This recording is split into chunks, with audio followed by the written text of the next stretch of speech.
The neon sign of the Dusty Rose Saloon flickered in the Texas night, casting red and pink shadows across the gravel parking lot. Inside, the Friday night crowd was in full swing, cowboys fresh off the ranch, oil workers spending their paychecks, and locals looking for a weekend escape from their ordinary lives. And then there was Sophia Martinez. She sat alone at the corner of the bar, nursing a whiskey she didn't really want, wearing a red dress that turned every head in the room. At 28, Sophia was stunning in a way that made people stop mid-sentence, long dark hair that cascaded down her back, eyes like warm honey, and a smile that could light up the darkest room. But tonight, she wasn't smiling. Tonight, she was running. Her ex-boyfriend, Derek, charming, manipulative, dangerous Derek, had found her again. After 6 months of hiding, of changing her number, of looking over her shoulder, he tracked her to this small town. His text message from an hour ago still burned in her mind, "Found you, baby. We're not finished. I'm coming for you tonight."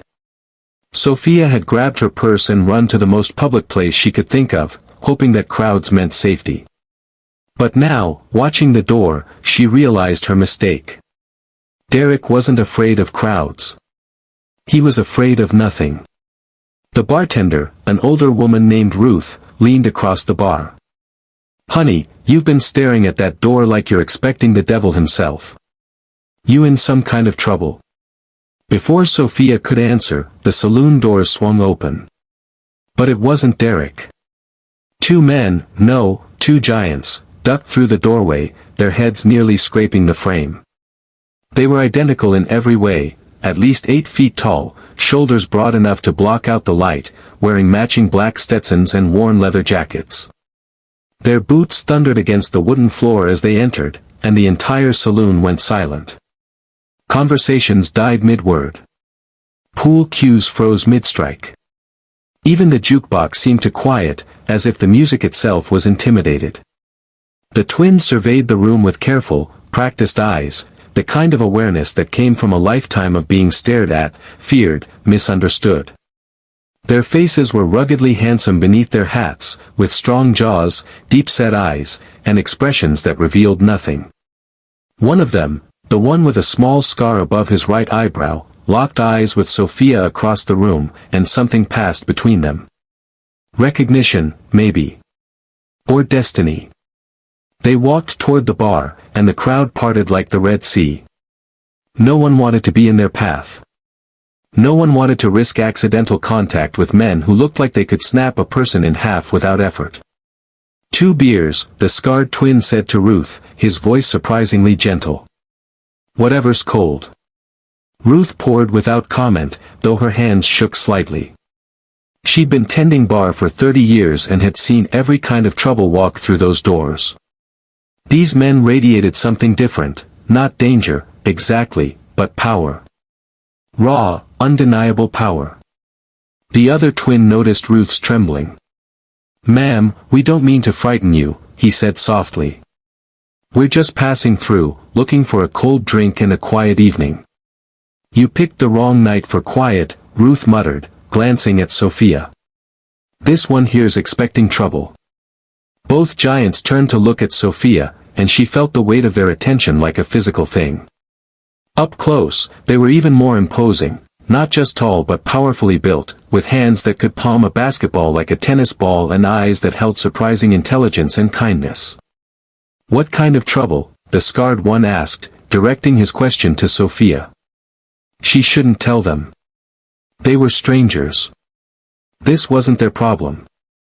But something about the genuine concern in their voices, the protective way they'd positioned themselves between her and the door without even thinking about it, made her answer honestly. "My ex-boyfriend. He's not a good man. He's been stalking me for months, and he sent me a message saying he's coming here tonight. I thought a public place would be safer, but now I'm not so sure." The twins exchanged a look, one of those wordless communications that only twins could share. Then the scarred one extended his hand to her. "I'm Jake Thornton. This is my brother, Jesse. And you don't have to be afraid anymore." Sophia stared at his massive hand, then slowly placed her much smaller one in it. His grip was careful, controlled, like he was holding something precious and fragile. "Sofia Martinez," she whispered. "Well, Sofia Martinez," Jesse said, taking the bar stool on her other side, effectively creating a wall of protection around her. "Why don't you tell us what this ex-boyfriend of yours looks like, so we know who to watch for?" For the next 20 minutes, Sofia told them everything. About Derek's charm that had hidden his cruelty.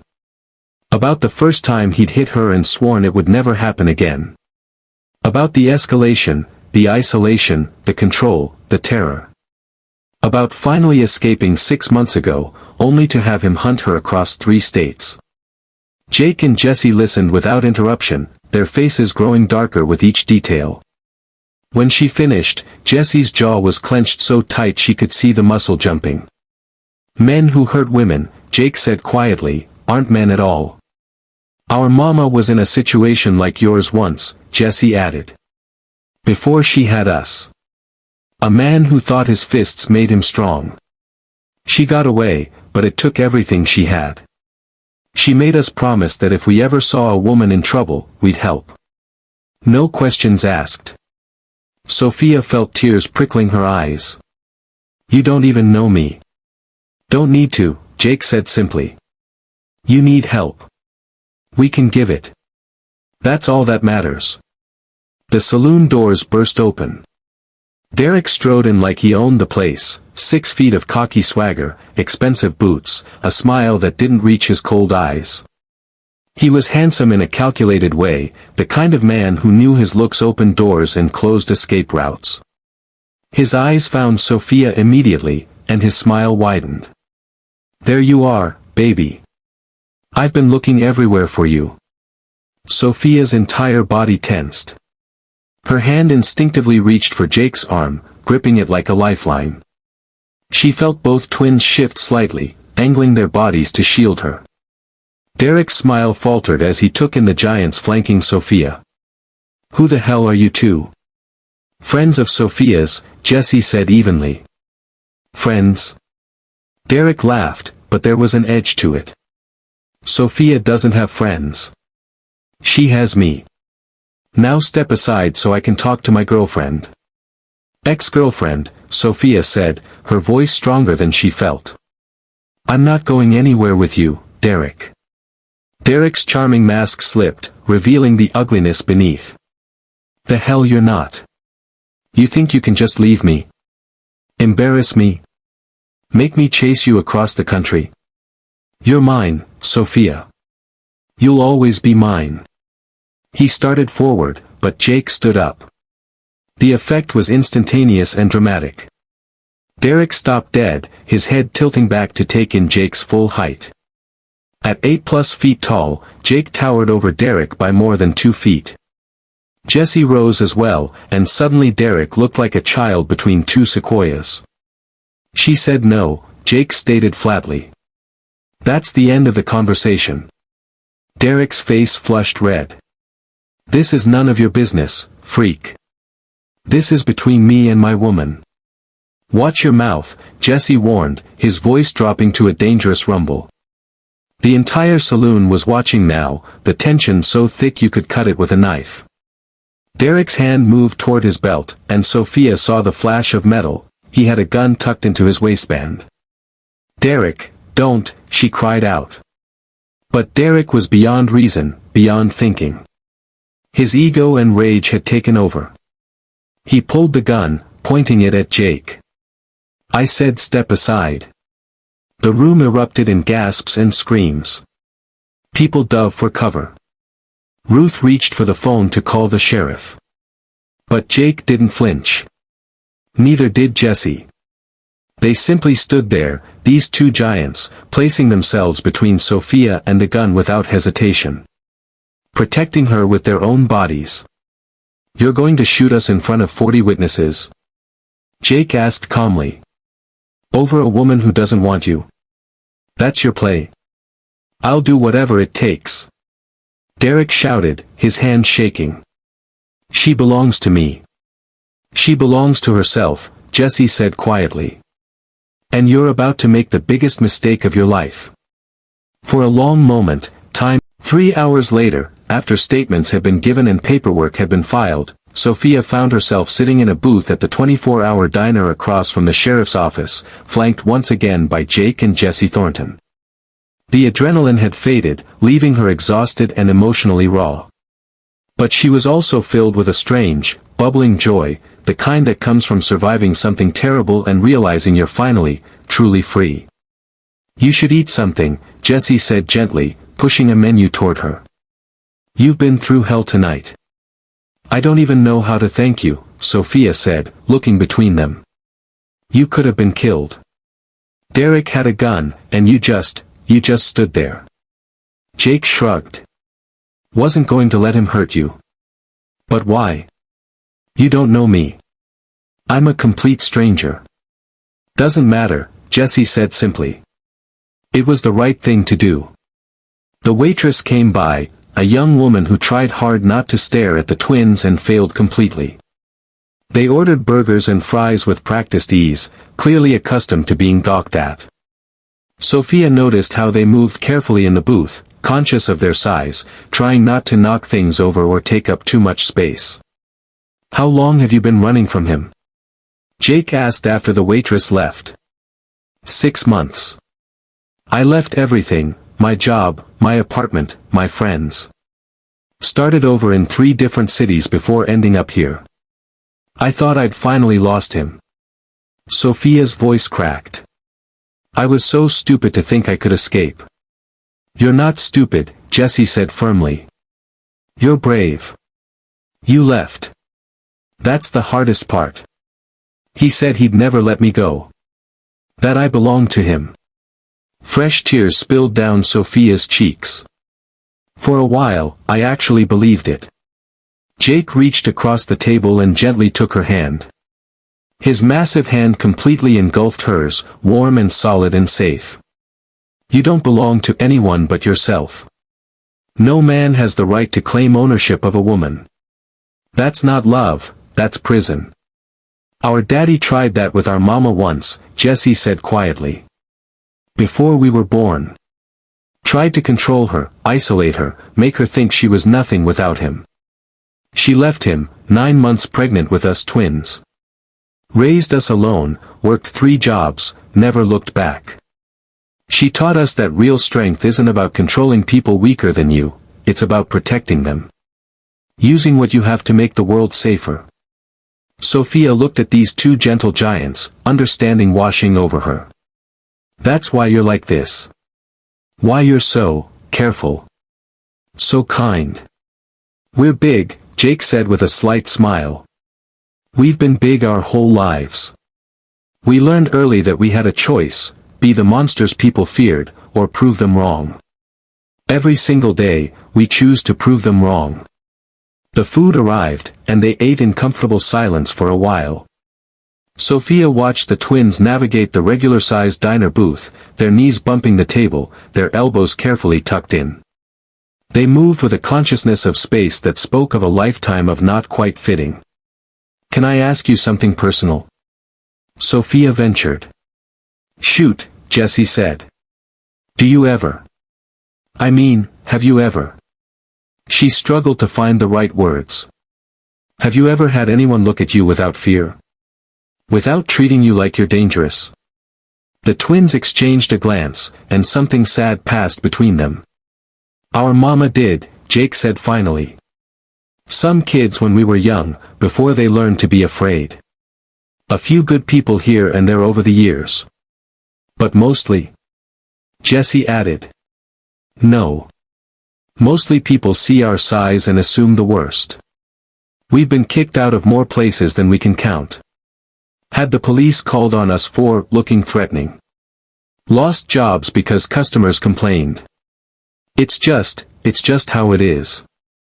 Sophia felt anger flare in her chest. "That's not fair.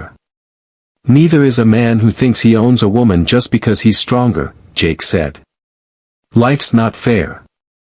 But we get to choose how we respond to that unfairness." "You chose to be heroes," Sophia said softly. "We chose to be decent," Jesse corrected. "That shouldn't be heroic, it should be normal." They finished eating, and the waitress brought the check. Jake reached for it immediately, but Sophia grabbed it first. "Please," she said. "You saved my life. The least I can do is buy you dinner." "Sophia," Jesse started. "I'm serious. Let me do this." The twins relented, and Sophia paid the bill with money she could barely afford to spend. But it felt important, this small act of reciprocity, this tiny way of taking back some agency. Outside the diner, the Texas night had cooled, stars scattered across the sky like diamonds on black velvet. Sophia's car was still at the Dusty Rose Saloon, and she'd need to get it in the morning. For now, she had nowhere to go. She'd been staying at a motel on the edge of town, but the thought of going back there alone, even with Derek in custody, made her stomach clench with fear. "Where are you staying?" Jake asked, as if reading her mind. "The Desert Rose Motel, about 2 miles from here." "That place is a dump," Jesse said bluntly. "And not safe, especially not tonight. You'll be jumping at every sound." "I don't have anywhere else," Sophia admitted. The twins looked at each other again, that silent twin communication happening in the space between heartbeats. Then Jake spoke. "Our ranch is about 20 minutes outside town. We've got a guest room, actually, we've got several. You could stay there tonight. Tomorrow, in the daylight, with Derek locked up, you can figure out your next steps." Sophia's first instinct was to refuse. She just met these men hours ago. Going to their isolated ranch was exactly the kind of thing every safety rule warned against. But then she looked at their faces, at the genuine concern there, the lack of any ulterior motive. These men had literally taken a bullet for her tonight. Well, been willing to. If they wanted to hurt her, they'd had plenty of opportunities. "Both of you would be there?" she asked, and then felt her face flush. "I mean, I just..." "We understand," Jesse said gently. "And yes, both of us would be there. We live together, work the ranch together. You'd be completely safe.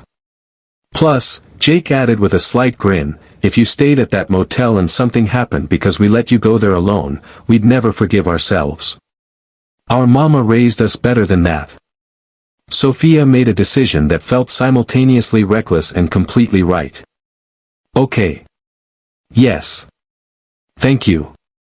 The drive to the ranch was beautiful, even in darkness.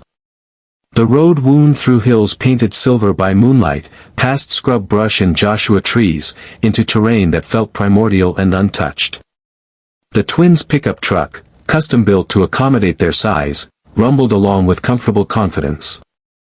"How long have you had the ranch?" Sophia asked, sitting between them on the bench seat. 3 years, Jesse answered. "Saved up for 10 years before that, working every job we could get. It was our mama's dream. She always wanted land of our own, space to breathe, somewhere we wouldn't be bothering anyone just by existing. She died 6 years ago," Jake added quietly. "Cancer.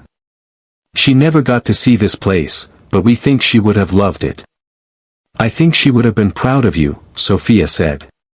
The ranch house appeared around a bend, a sprawling single-story structure built with large doors and high ceilings, clearly designed for men of unusual size.